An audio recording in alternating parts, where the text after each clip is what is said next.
तो देखते हैं श्वेतरोपनिषद यजुर्वेद के भी मंत्र से की शिक्षा है। इसमें यजुर्वेद की युक्तेन मनसा वयम देवस्य सवितुः सवे सर्वगायः शक्तया, अर्थात जो युक्त करते हैं, जो देखते देखो हर चीज अपूर्णता को ही पूर्ण करने के लिए संसार में चल रही है। संसार में जगत का ऐश्वर्य है वह पूर्णता की ओर ही जा रहा है, तो हम उसके बल उसकी ओर देखें तो इसमें देखते हैं, हे योग और ब्रह्मा विद्या के जानने की इच्छा करने वाले मनुष्यों, जैसे हमने योगियों ने योगाभ्यास किया मन से और सामर्थ्य योग बल से, मन से हमें इस जगत को देखना है और फिर उस योग के बल से यह ध्यान करना है कि जगत का ऐश्वर्य क्यों किसकी ओर प्रेरित जा रहा है। कहते हैं कि ये वायु भी उसी की ओर जाती, उसी की प्रेरित होती है, तो वही तो है, ये किस ओर प्रकाशित हो रही है। जैसे कहते हैं ये भी उन्हीं उसी को बताने का प्रयास कर रही है, तो वही है।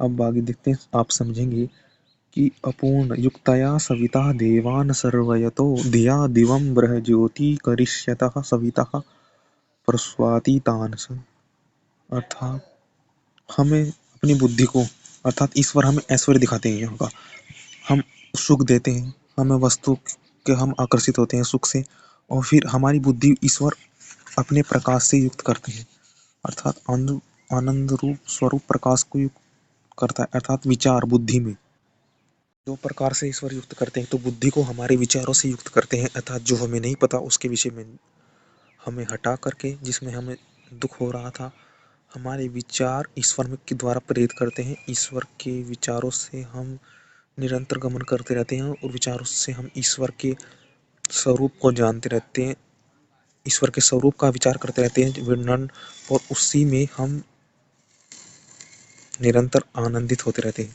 जान करके, और आत्मा में चेतना युक्त करते हैं अपनी, और मस्तिष्क में बुद्धि में विचार,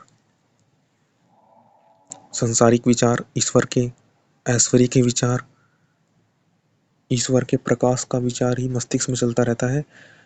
उस सत्य प्रेम भक्ति से उपासना, अर्थात उसमें प्रेम भी है, वरना हम बुद्धि से सीमित हम होते तो हमें दुख होता, परंतु सीमित वह निरंतरता से ईश्वर का स्मरण है उसमें जितना भी है, परंतु हाँ हम वह उस ईश्वर की सीमा में हैं और निरंतर विचार को बढ़ाते जा रहे हैं, निरंतर नए विचार आ रहे हैं। भले ही सीमा अभी थोड़ी हो, परंतु सीमा भी तो सीमित नहीं होती, वह भी तो बढ़ेगी। तो अर्थात कि हाँ ईश्वर की सीमा में मेरे विचार ईश्वर की सीमा में आते हैं, इस बात से आनंदित होता रहता है।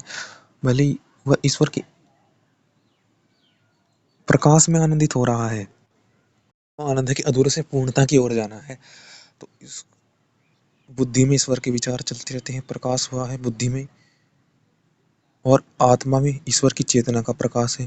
बुद्धि में कि मैं ईश्वर के विषय में विचार निरंतर कर पाता हूँ, उसका आनंद प्रकाश है, तो वह सत्य प्रेम भक्ति से ईश्वर में ही लगा उपासना करने वालों के समान सदा आनंद में रहता है,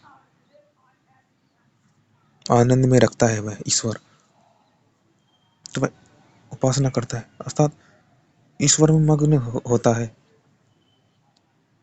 ईश्वर के स्वरूप को जानने के लिए उत्सुक होता है, तैयार उद्यत रहता है। तो जो उद्यत रहता है वह सदा जानने के लिए, जो इच्छुक जानने के लिए जो प्रेरणादार रहता है, तो वह सदा आनंदित रहता है। जानने के लिए जो उत्कंठा करता है,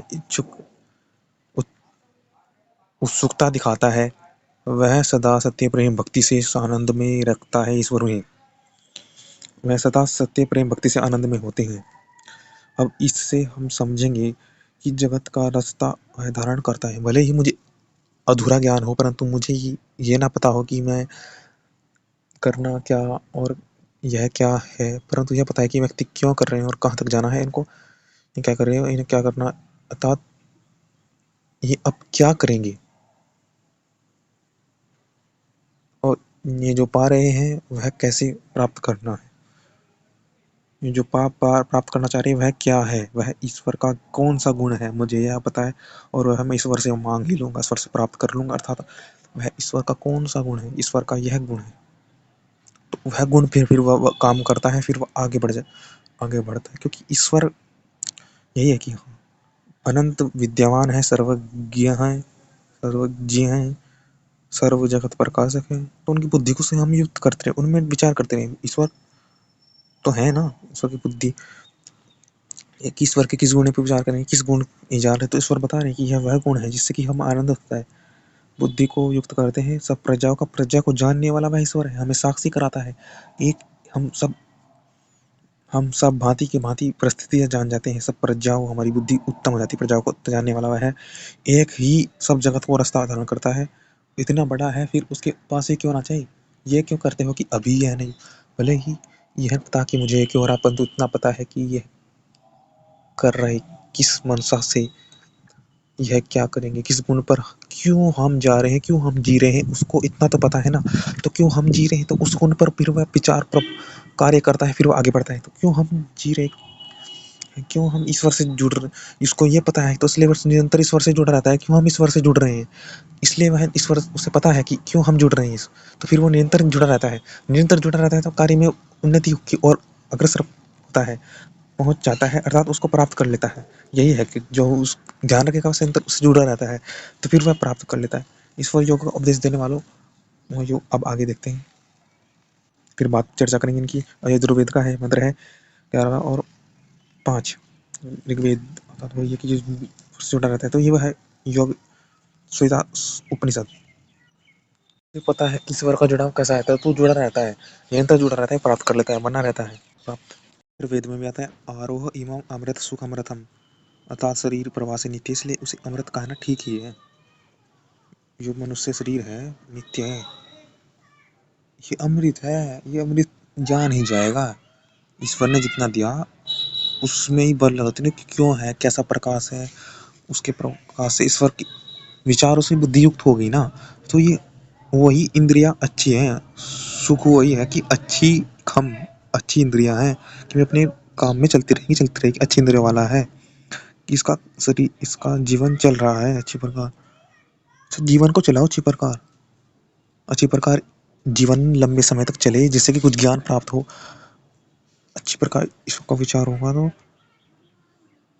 अच्छी बार मस्तिष्क चलेगा, अच्छी प्रकार हम ज्ञान अर्जन करने वाले होंगे और ज्ञान अर्जन कर ही लेंगे। अगर अच्छी प्रकार हम अच्छी जगह अच्छे रूप में इसका उपयोग किया हो,